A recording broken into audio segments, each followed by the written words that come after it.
pourquoi les systèmes sont tous différents, les systèmes planétaires, stellaires, autour, exoplanétaires, on va dire. Pourquoi ils sont tous différents? Mais parce que dès que vous avez ce disque qui se met à tourner, qu'il y a de la matière dans ce disque, dès que vous accrétez un objet, il va interagir non pas seulement avec les autres objets solides, mais aussi avec le disque lui-même. Et c'est ça qui va faire que les objets se mettent à migrer, comme on dit, c'est-à-dire à tourner, et à se retrouver éventuellement très près de leur étoile, alors qu'ils sont formés très loin.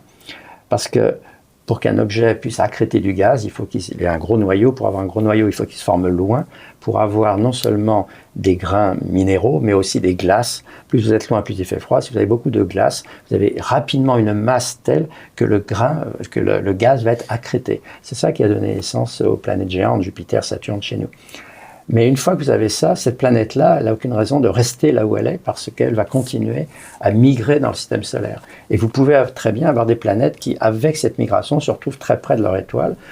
Pas trop près, sinon elle disparaîtrait. Mais il y a une limite, mais qui est très petite, qui est très en delà de l'orbite de Mercure, par exemple, chez nous.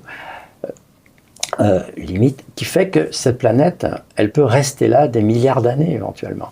Et donc, quand vous observez une planète géante de grande masse tout près de l'étoile, ça ne veut pas dire qu'elle s'est formée là, ça veut dire qu'elle a migré jusqu'à cet endroit-là. Et ça va s'arrêter au moment où il n'y aura plus rien dans le disque.